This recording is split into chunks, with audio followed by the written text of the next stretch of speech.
तो आज हम स्टार्ट करने वाले हैं चैप्टर नंबर 12 और हम लोग इसमें इंपॉर्टेंट क्वेश्चन देखेंगे। तो चैप्टर नंबर 12 जिसका नाम है विद्युत धारा के चुंबकीय प्रभाव। चैप्टर का नाम है विद्युत धारा के चुंबकीय प्रभाव। तो आज हम लोग इस चैप्टर नंबर 12 में इंपॉर्टेंट क्वेश्चन को डिस्कस करेंगे। और इसके पहले के जो 3 चैप्टर हैं, चैप्टर नंबर 11, चैप्टर नंबर 10 और चैप्टर नंबर 9, इन तीनों का वीडियो भी अपलोड है, तो आप लोग देख सकते हैं। तो आज हमारा फिजिक्स का ये लास्ट चैप्टर है विद्युत धारा के चुंबकीय प्रभाव और हम लोग इसमें इंपॉर्टेंट क्वेश्चन डिस्कस करेंगे। तो आइए स्टार्ट करते हैं। तो सबसे पहले फर्स्ट हमारा हेडिंग है चुंबकीय क्षेत्र की अवधारणा क्या होती है। तो सबसे पहले क्या था हमारा विद्युत क्षेत्र के चुंबकीय प्रभाव। तो हम जानेंगे चुंबकीय क्षेत्र क्या होता है, ठीक है, और इसकी अवधारणा क्या होती है। ठीक है, चुंबक तो सबको पता होगा क्योंकि हमारा चैप्टर का नाम क्या है विद्युत धारा के चुंबकीय प्रभाव। तो हमें पता रहना चाहिए चुंबक क्या होता है, चुंबकीय क्षेत्र क्या होता है। ठीक है, magnetic effects of electric current. तो सबसे पहले हम लोग जानेंगे कि चुंबक क्षेत्र की अवधारणा क्या होती है, चुंबकीय क्षेत्र क्या होता है। तो हमारा फर्स्ट हेडिंग है चुंबकीय क्षेत्र की अवधारणा। तो चुंबक के चारों ओर के क्षेत्र जिसमें चुंबक के प्रभाव का अनुभव किया जाता है चुंबकीय क्षेत्र कहलाता है। ठीक है, अब प्रभाव का अनुभव मतलब चुंबक के प्रभाव का अनुभव। अब जैसे कोई चुंबक है, ठीक है, चुंबक के एक और हम सेकंड चुंबक ले रहे हैं, 2 चुंबक ले लेंगे। तो चुंबक के आसपास यदि हम चुंबक को मूव कराएं, ठीक है, उसको हिलाने की कोशिश करें तो क्या होगा, वो चुंबक हिलता है दूर से ही। ठीक है, तो इसका मतलब क्या होता है, उसके आसपास जो जो जो चुंबक है उसके आसपास भी तो चुंबकीय क्षेत्र है, तभी तो वो ऐसा कंडीशन आ रहा है कि वो दूसरा चुंबक मूव हो जा रहा है। तो इस तरीके से क्या है, वही हमारा क्या है, चुंबकीय क्षेत्र है। ठीक है, तो चुंबकीय क्षेत्र समझ में आ गया होगा आपको क्या है। तो चुंबक के चारों ओर के क्षेत्र जिसमें चुंबक के प्रभाव का अनुभव किया जाता है चुंबकीय क्षेत्र कहलाता है। क्योंकि हमने जब एक चुंबक ले लिया, जब हमने एक चुंबक लिया और उसके चारों ओर एक चुंबक दूसरा चुंबक को क्या किया, उसके आसपास लाया, तो बिना उससे टच हुए क्या हो गया, वो हिलने डुलने लगा। ये जो चुंबक है हमारा क्या हुआ, मूव होने लगा, हिलने डुलने लगा।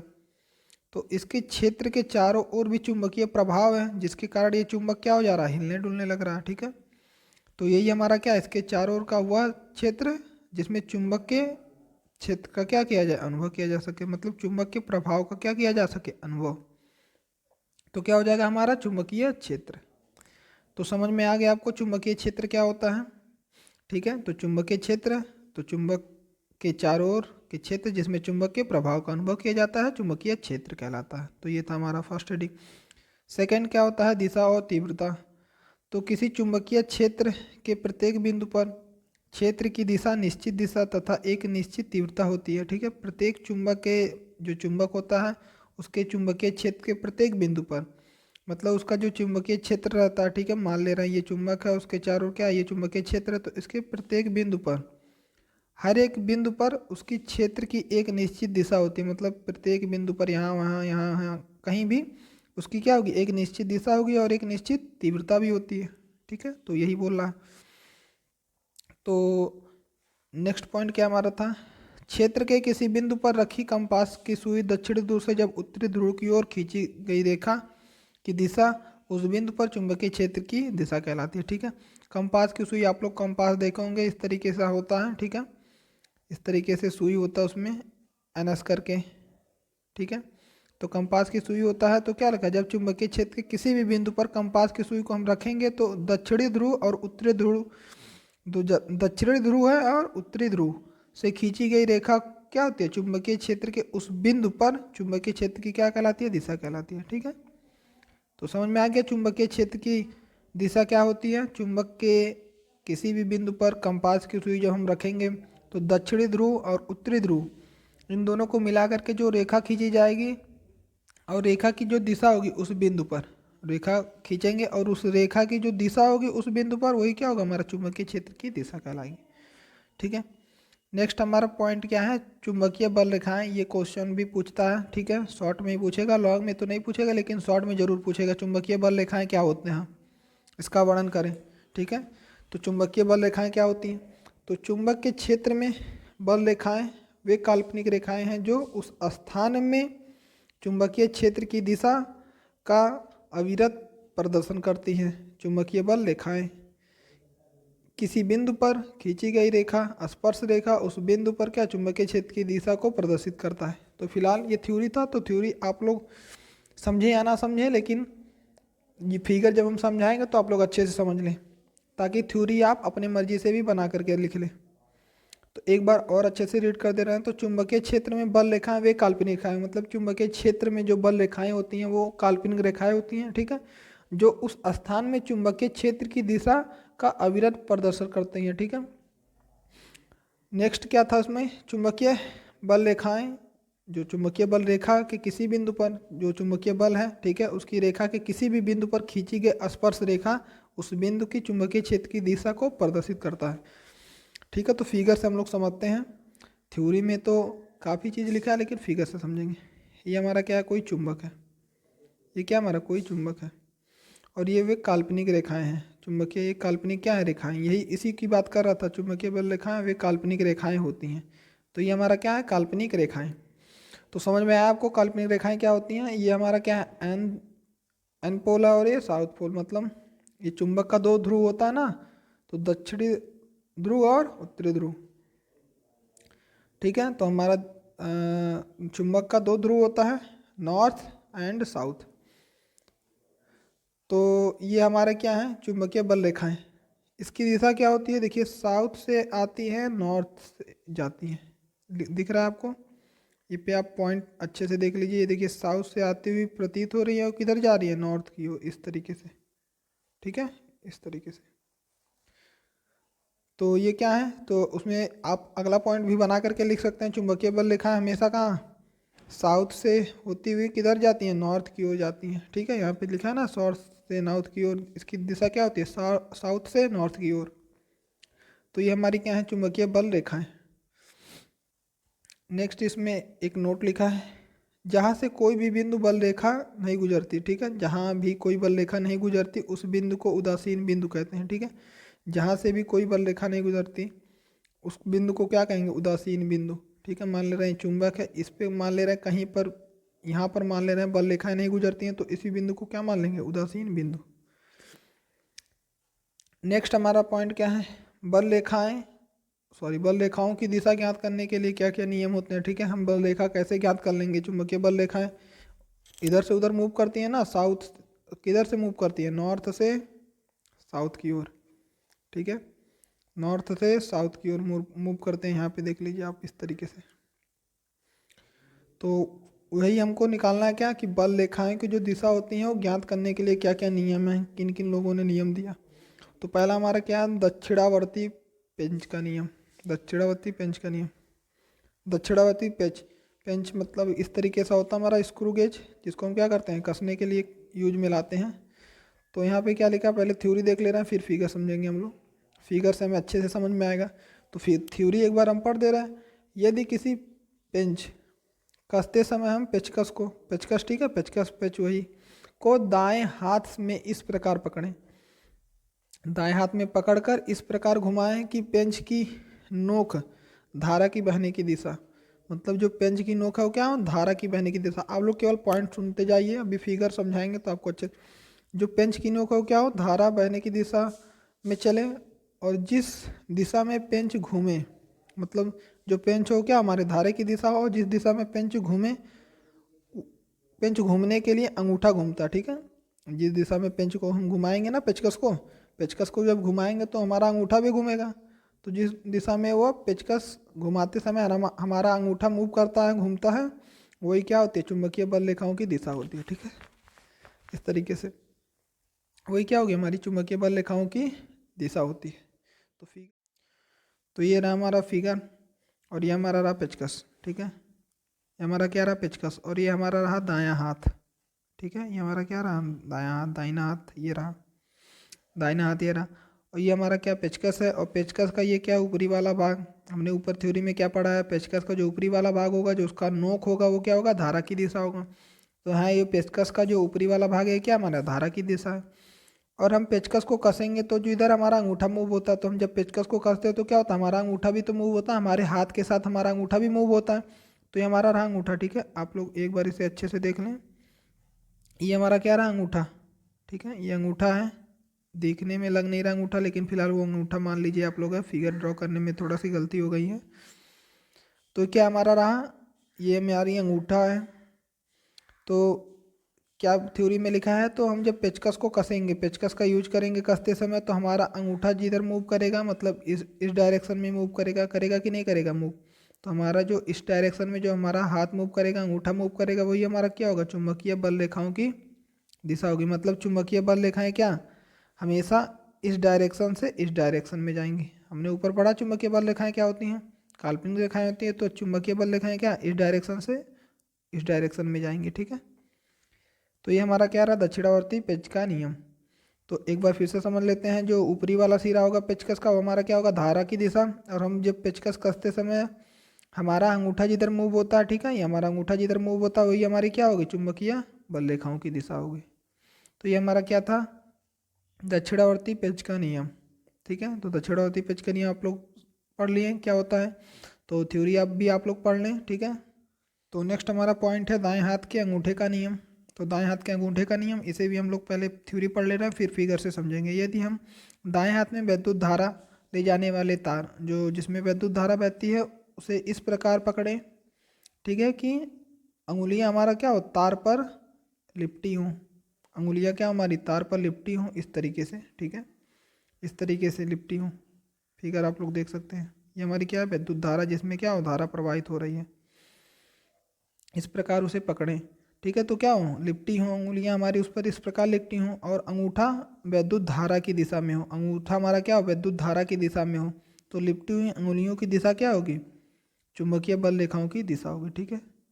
जो हमारी लिपटी हुई उंगलियां होंगी उसकी जो दिशा होगी वही क्या होगी, चुंबकीय बल रेखाओं की क्या होगी, दिशा होगी। और जो हमारा अंगूठा होगा वो क्या होगा, वैद्युत धारा की दिशा। इस तरीके से आप लोग फिगर में देख सकते हैं। ये हमारा क्या है, हाथ है, ठीक है, दायां हाथ है। ये क्या हमारी है, अंगूठा है, ठीक है। तो उंगलियां हमारी किधर मुड़ी हैं, इधर मुड़ी हैं कि नहीं मुड़ी हैं, इस साइड मुड़ी हैं। तो थ्योरी में वही लिखा है, हमारी उंगलियां जिस साइड मुड़ी होंगी वही क्या होगा, चुंबकीय बल रेखाओं की दिशा होगी, ठीक है। इस डायरेक्शन में हमारी उंगलियां मुड़ी हैं। और ये जो हमारा अंगूठा है, ये अंगूठा क्या है, धारा की दिशा है। अंगूठा क्या हमारे धारा की दिशा है, मतलब धारा ऊपर बह रहा है, ऊपर की ओर, ठीक है। और चुंबकीय बल रेखाएं किधर से गुजरेंगी, इस साइड से। ये हमारा चुंबकीय बल रेखाओं का डायरेक्शन ये होगा, ठीक है। क्योंकि हमारी उंगलियां, थ्योरी में हमारा यही लिखा है, उंगलियां हमारी क्या होंगी, जो उंगलियां होंगी विद्युत धारा की, जो हमारा अंगूठा होगा सॉरी, वो विद्युत धारा की दिशा हो। उंगलियां जिस साइड लिपटी होंगी, ठीक है, उंगलियां की दिशा जिस साइड लिपटी होंगी वही क्या होगी, चुंबकीय बल रेखाओं की दिशा। तो उंगलियां हमारा क्या होगा, इस साइड से लिपटा हुआ है, ठीक है, उंगलियों का दिशा ये है। तो ये क्या होगा, चुंबकीय बल रेखाओं की दिशा होगी, ठीक है। तो फिगर से भी आप लोग समझ सकते हैं। तो एक बार अच्छे से समझ लें फिगर। नेक्स्ट हमारा पॉइंट है, कुछ नोट्स इसके बारे में देख ले रहे हैं। नेक्स्ट पॉइंट हमारा, धारा में कुंडलियों के केंद्र पर चुंबकीय क्षेत्र लगभग एक समान होता है, ठीक है। धारावाही कुंडली के केंद्र पर, जो धारावाही कुंडली होता है उसके केंद्र पर क्या होता है, चुंबकीय क्षेत्र लगभग क्या होता है, एक समान ही होता है। तो धारावाही जो हमारी कुंडली होती है उसके जो केंद्र होता है, ठीक है, मान ले रहे हैं धारावाही हमारा कुंडली ये रहा। इस तरीके से हमने धारावाही कुंडली बना दिया, ठीक है। तो इसका जो केंद्र रहा चुंबकीय क्षेत्र के एक समान होता है, उसका जो चुंबकीय क्षेत्र होता है क्या होता है, एक समान, ठीक है। और उसकी दिशा कुंडली के तल में लंबवत होती है, ठीक है। उसकी जो दिशा होती है कुंडली के क्या, तल के, जो कुंडली होती है उसके क्या, तल के लंबवत होती है उसकी दिशा, ठीक है। और नोट है आप लोग, एमसीक्यू में आ सकता है पूछने के लिए, किस टाइप से पूछ लेगा, क्वेश्चन में इस तरीके से पूछ लेगा, धारावाहिक कुंडली के केंद्र पर चुंबकीय क्षेत्र लगभग क्या होता है, समान होता है, असमान होता है, ठीक है, अलग अलग हो, इस तरीके से पूछ लेगा। तो क्या होता है, धारावाहिक कुंडली के केंद्र पर चुंबकीय क्षेत्र क्या होता है, लगभग समान होता है। और उस पूछ लेगा धारावाहिक कुंडली के केंद्र में जो चुंबकीय क्षेत्र होता है एक समान होता है, तो उसकी दिशा किधर होगी, चुंबकीय बल रेखाओं की दिशा किधर होगी। तो लिखा है यहाँ पे कुंडली के तल के लंबवत होगी, ठीक है, कुंडली के क्या, तल के लंबवत होगी, इस तरीके से। नेक्स्ट हमारा पॉइंट क्या है, फ्लेमिंग के बाएं हाथ का नियम। नेक्स्ट हमारा पॉइंट क्या है, पॉइंट नंबर थर्ड, चुंबकीय बल रेखाओं ज्ञात करने के लिए हम थर्ड नियम का भी यूज कर सकते हैं, फ्लेमिंग के बाएं हाथ का नियम, फ्लेमिंग के वाम हस्त का नियम। तो फ्लेमिंग के बाएं हाथ का नियम क्या है, यदि हम अपने बाएं हाथ के अंगूठे तथा उसके आसपास जो उंगलियां होती हैं, अंगूठा होता है और उसके पास वाली जो अंगुलियाँ होती हैं, ठीक है। यहाँ पे क्या लिखा है, एक बार फिर से हम पढ़ते हैं। यदि हम अपने बाएं हाथ के अंगूठे, बाएं हाथ का क्या रहना चाहिए, हमारा अंगूठा रहना चाहिए, उसके पास जो हमारी होती है 2 उंगलियाँ होती हैं, बाएं हाथ के पास जो 2 उंगलियाँ होती हैं उसको इस प्रकार फैलाएं कि तीनों एक दूसरे के क्या हो, लंबवत हो, ठीक है। तीनों एक दूसरे के क्या हो, लंबवत हो। मान ले रहे हैं ये हमारा अंगूठा हो तो ये इस टाइप से हो, ठीक है। 3D फिगर है, अभी आपको फिगर में समझ में आ जाएगा। तो समझ में आया फ्लेमिंग के बाएं हाथ का नियम क्या होता है। तो पहले फिगर समझ लेते हैं, फिर उसके बाद इसे देखेंगे। तो यहाँ पॉइंट क्या लिखा है, तब हमारी जो पहली उंगली होगी, मतलब जो हमारा अंगूठा होगा, चुंबकीय क्षेत्र की दिशा, तथा बीच वाली उंगली क्या होगी, धारा की दिशा, और जो हमारा थर्ड वाली उंगली होगी, अंगूठा चालक में बहने वाली बल रेखाओं की दिशा बताएगा, ठीक है। तो सबसे फर्स्ट उंगली क्या हमारी बताएगी, ठीक है। सबसे फर्स्ट उंगली क्या बताएगी, चुंबकीय क्षेत्र की दिशा बताएगी कि चुंबकीय क्षेत्र की दिशा किधर है। जो बीच वाली उंगली है, ठीक है, अंगूठा के जो बीचों बीच में उंगली है, वो बीचों बीच वाली सेकंड वाली उंगली वो किधर बताएगी, हमारी धारा की दिशा। और थर्ड जो हमारा अंगूठा है वो क्या बताएगा, चुंबकीय बल रेखाओं की दिशा। ये हमारा रहा फ्लेमिंग के बाएं हाथ का नियम। ये देखिए हमारा क्या, ये अंगूठा है, ठीक है, और ये उसके आस पास की 2 उंगलियां हैं, ठीक है, उसके पास की 2 उंगलियां, ये तीनों क्या एक दूसरे के लंबवत हैं, ठीक है। लंबवत मतलब ये तीनों एक दूसरे के लंबवत हैं और 90 डिग्री के कोण बनाएंगे यहाँ पे, ठीक है। 90 डिग्री का कोण यहाँ भी बनेगा, 90 डिग्री का कोण यहाँ भी बनेगा, ठीक है। तो ये लिखा अंगूठा, उसके पास की जो 2 उंगलियां हैं, ठीक है, उसको इस प्रकार फैलाएं कि तीनों क्या हो, एक दूसरे के लंबवत हो।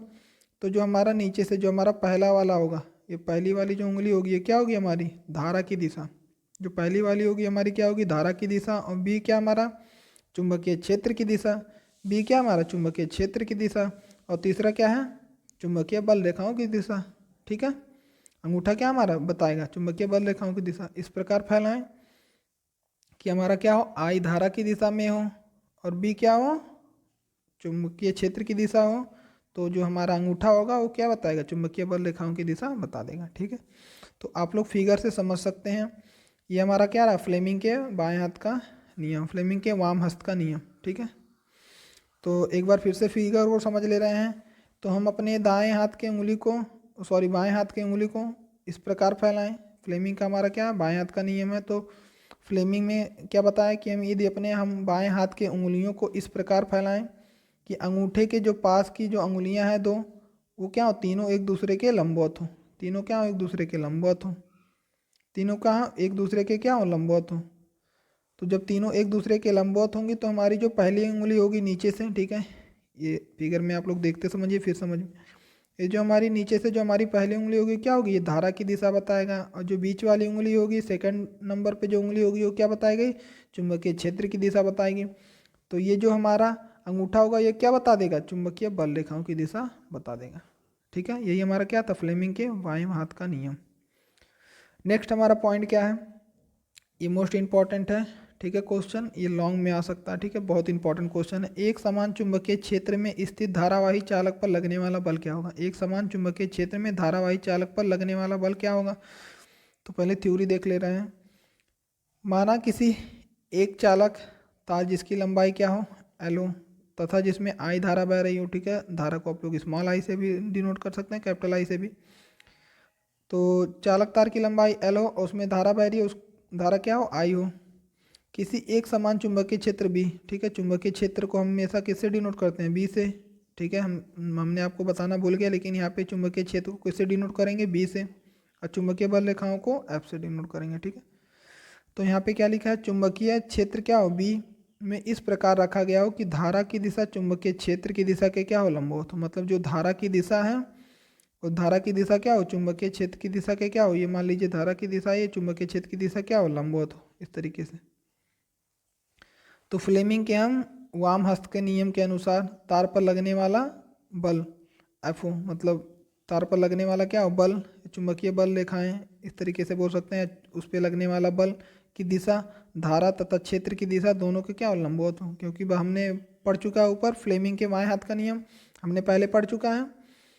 हमने पहले ऊपर पढ़ लिया कि नहीं पढ़ लिया है कि फ्लेमिंग के बाएं हाथ का नियम क्या होता है। यदि हम अंगूठे के पास की 3 उंगलियों को इस प्रकार फैलाएं तो जो हमारा नीचे वाला उंगली होगा क्या होगा, धारा की दिशा, ये हमारा चुंबकीय क्षेत्र, तो ये हमारा क्या बताएगा, चुंबकीय बल की दिशा बता, चुंबकीय बल रेखाओं की दिशा बता देगा। ठीक है, तो यही थ्योरी में वो भी लिखा है। ठीक है, यहाँ पे लिख दिया ना फ्लेमिंग के वाम हस्त के नियमानुसार, तो आप लोग एज इट इज वही उतार देंगे इसमें। तो ये देखिए, ये हमारा रहा कोई तार, चालक तार, जिसकी लंबाई कितना है L, इसमें I धारा बह रही है और इस पे लगने वाला बल क्या है, F है। इस पे लगने वाला बल क्या है, F है।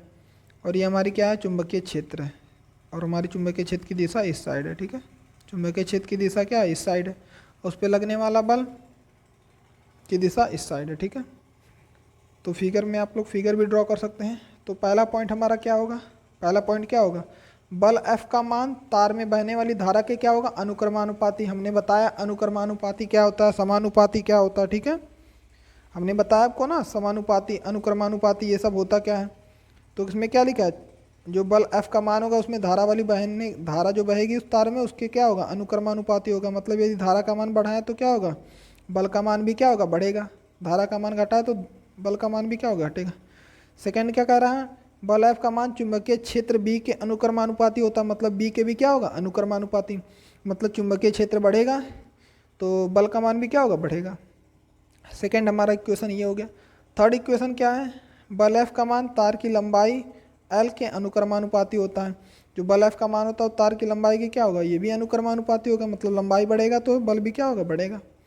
अब हम तीनों को मिला देंगे, तीनों इक्वेशन को मिला देंगे तो क्या हो जाएगा, F प्रोपोर्शनल IBL। अब प्रोपोर्शनल क्या हो जाएगा, IBL। अब हमने बताया इस समानुपाती चिन्ह को हटाने के लिए हम क्या करते हैं, कांस्टेंट से मल्टीप्लाई कर देते हैं। तो हमारे यहाँ कांस्टेंट क्या है, के कांस्टेंट है ना, I हमारा धारा है, B क्या है, चुंबकीय क्षेत्र, और L क्या है, हमारा तार की लंबाई। तो फार्मूला क्या बन गया, F बराबर KIBL। ठीक है, फार्मूला बन गया ना। अब हमने इसमें देख ले रहे हैं, जहाँ पे K क्या है, अनुक्रमानुपाती नियतांक है। ठीक है, K का मान चुंबकीय क्षेत्र B के मात्रक पर निर्भर करता है। जो K का मान होता है किस पे निर्भर करेगा, चुंबकीय क्षेत्र B पर निर्भर करेगा। और B का मात्रक भी इस प्रकार चुना गया है कि जब F मतलब जो हमारा फोर्स है वो न्यूटन में क्या हो, एम्पियर में हो, तथा लंबाई मीटर में हो, तो नियतांक K का मान 1 हो जाएगा। ठीक है, इसमें क्या लिखा है, एक बार फिर से पढ़ ले रहे हैं। यहाँ क्या होगा, B का मात्रक इस प्रकार चुना गया हो। मतलब B का मात्रक क्या होगा, हम उसे कैसे निकाल सकते हैं, जब हमारा फोर्स मतलब जो हमारा उस पर लगेगा बल हो क्या हो, न्यूटन में हो, उसमें धारा क्या बह रही हो, I बह रही हो। ठीक है, एम्पियर में, और उसकी लंबाई क्या हो, L मीटर हो, तो नियतांक K का मान क्या हो जाएगा, 1 हो जाएगा। ठीक है, इस तरीके से F बराबर क्या हो जाएगा, IBL। आपको नहीं समझ में आ रहा तो आप ऐसे पूछ सकते हैं, K बराबर 1 पर। तब K बराबर हम 1 पुट कर देंगे तो वैल्यू क्या हो जाएगा, K के जगह पे 1 हो जाएगा, तो हमारा F बराबर क्या आ जाएगा, IBL। आप लोग अगर ये सब थ्योरी नहीं लिखना चाहते हैं, ये इतना थ्योरी आप लोग नहीं लिखना चाहते हैं, तो आप लोग डायरेक्ट लिख सकते हैं K बराबर 1 पर। ठीक है, यदि K का मान, यदि कांस्टेंट अनुक्रमानुपाती नियतांक का मान 1 हो जाए, एकांक हो जाए, तो उस पर लगने वाला जो बल होगा क्या हो जाएगा, F बराबर IBL। ठीक है, इस तरीके से। नेक्स्ट हमारा पॉइंट क्या है, यही चुंबकीय क्षेत्र में क्षेत्र के लंबवत रखे धारावाही तार पर लगने वाले बल का व्यंजन है। ठीक है, ये रहा हमारा व्यंजन। नेक्स्ट हमारा पॉइंट क्या कर रहा है, यदि धारा I चुंबकीय क्षेत्र B परस्पर लंबवत ना हो तो इनके बीच का कोण थीटा, तब धारावाही तारक पर लगने वाला बल क्या होगा। ठीक है, इसमें एक पॉइंट, ये 2 पॉइंट आपको कंडीशन पूछ सकता है कि यदि क्या हो, क्वेश्चन में इस पूछ लेगा, धारावाही मतलब जो धारा है, सॉरी धारावाही नहीं, या धारा और चुंबकीय क्षेत्र परस्पर लंबवत ना हो। ठीक है, परस्पर लंबवत ना हो तो क्या होगा, तो इनके बीच में कोई थीटा एंगल बनेगा। लंबवत होगा तो क्या होगा, इसमें क्या लिखा है, लंबवत ना हो तो कोई थीटा एंगल बनेगा, और थीटा एंगल बनेगा तो इनके बीच पे लगने वाला जो बल होगा वो क्या होगा, F बराबर IBL साइन थीटा। लंबवत रहता तो क्या होता, थीटा की जगह 90 जब हम पुट करते तो क्या हो जाता, 1 होता। साइन 90 की वैल्यू क्या होती है, 1। और जब हम यहाँ पे 1 पुट कर देंगे, यहाँ पे 1 पुट कर देंगे तो F बराबर क्या हो जाएगा, IBL हो जाएगा ना, इस तरीके से। तो लंबवत ना हो तो लंबवत ना होगा, मतलब 90 डिग्री ना हो तो 90 डिग्री नहीं होगा, तो थीटा के जगह कोई भी वैल्यू हो सकता है, तो हम डायरेक्ट लिख देंगे F बराबर IBL साइन थीटा, इस तरीके से। ये फार्मूला न्यूमेरिकल सॉल्व करने में भी हमको हेल्प करेगा। नेक्स्ट हमारा यहाँ कंडीशन लिखा, थीटा की वैल्यू 0 हो तो जब साइन जीरो की वैल्यू क्या आता है, सबको पता है साइन जीरो की वैल्यू जीरो, तो उस पर लगने वाला बल क्या हो जाएगा, शून्य हो जाएगा। जीरो से मल्टीप्लाई कर देंगे तो क्या हो जाएगा, जीरो। तो पहला कंडीशन हमारा क्या था, थीटा बराबर क्या हो, जीरो हो। तो जीरो होगा तो उस पर लगने वाला बल भी क्या हो जाएगा, जीरो। तो यहाँ पे थ्योरी में भी लिखा है, यदि थीटा का मान जीरो हो तो विद्युत धारा चुंबकीय क्षेत्र के समांतर होता है तथा इस प्रक्रिया पर थीटा की वैल्यू क्या होगी, जीरो होगी।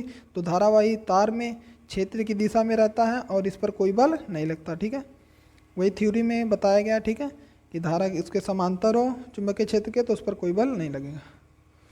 नेक्स्ट हमारा नोट्स है, चुंबकीय क्षेत्र वह दिशा जिसमें ऋजुरेखीय धारावाही चालक पर कोई बल नहीं लगता है, चुंबकीय क्षेत्र बी की दिशा कहलाती है। ठीक है, इसमें आपको बता रहा चुंबकीय क्षेत्र बी की दिशा क्या कहलाती है, डिफिनेशन उसका बता रहा चुंबकीय क्षेत्र की दिशा की। तो क्या बता रहा चुंबकीय क्षेत्र की दिशा की, एक बार फिर से पढ़ ले रहे हैं अच्छे से आप लोग समझ लीजिए। चुंबकीय क्षेत्र में वह दिशा, चुंबकीय क्षेत्र में वह दिशा जिसमें स्थित ऋजुरेखी धारावाही, ऋजुरेखी धारावाही चालक पर कोई बल नहीं लगता है। ऋजुरेखी धारावाही पर क्या कोई बल नहीं लगता चालक पर, तो उस समय क्या होता है, चुंबकीय क्षेत्र बी की दिशा कहलाती है। नेक्स्ट हमारा पॉइंट हो, थीटा बराबर 90 डिग्री रख दें। तो हमने बताया, आपको पहले ही बता दिया, थीटा बराबर 90 डिग्री रख देंगे तो क्या हो जाएगा, एफ बराबर क्या हो जाएगा, आई बी एल। एफ बराबर क्या हो जाएगा, आई बी एल। तो यहाँ पे वही लिखा है, यदि विद्युत धारा में चुंबकीय क्षेत्र के लंबवत हो अर्थात थीटा बराबर क्या हो, 90 डिग्री हो, तब हमारा क्या होगा फार्मूला, एफ बराबर आई बी एल, इस तरीके से।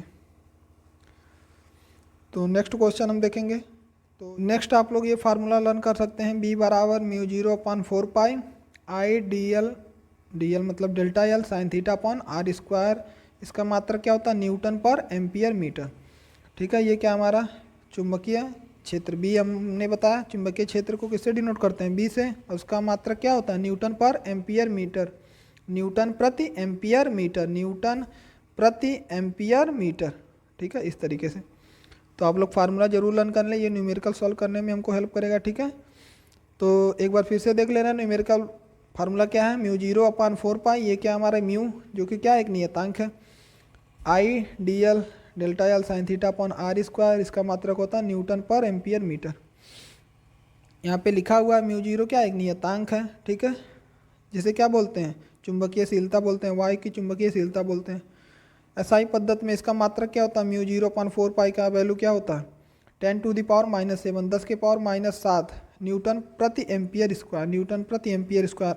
आपको पूछ सकता है म्यू जीरो अपॉन 4 पाई की वैल्यू क्या होती है, तो आप लोग क्या लगाएंगे, 10⁻⁷ न्यूटन प्रति एम्पियर स्क्वायर। नेक्स्ट हमारा पॉइंट क्या है, नेक्स्ट हमारा क्या है, चुंबकीय क्षेत्र में गतिमान आवेश पर लगने वाला क्या, लॉरेंज बल।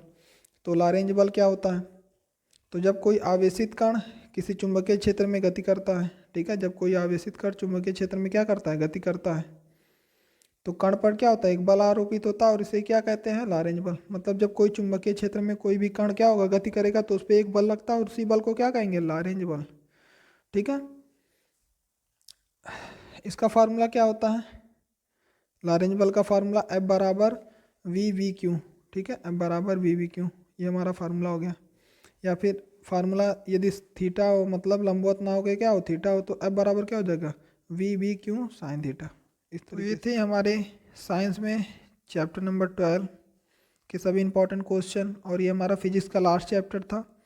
ठीक है, तो और इस चैप्टर के न्यूमेरिकल और बाकी जितने भी चैप्टर के न्यूमेरिकल हैं जो बच गए हैं उसका एक स्पेशल वीडियो होगा। ठीक है, तो उस वीडियो में हम लोग सभी चैप्टर के न्यूमेरिकल और सभी इंपॉर्टेंट न्यूमेरिकल देखेंगे जो एग्जाम में हमेशा आते हैं, और वही क्वेश्चन ही हमेशा आएंगे। ठीक है, उसी टाइप के क्वेश्चन हमेशा एग्जाम में आएंगे। तो आज से हमारा क्या होता है, ये फिजिक्स, ये हमारा साइंस ख़त्म होता है। ठीक है, तो हम न्यूमेरिकल का एक वीडियो आएगा, तो आप लोग उस न्यूमेरिकल के वीडियो को ज़रूर देखें और उससे क्वेश्चन लगाने का कोशिश करें। तो मिलते हैं आपको नेक्स्ट वीडियो में। तो थैंक यू फॉर वॉचिंग।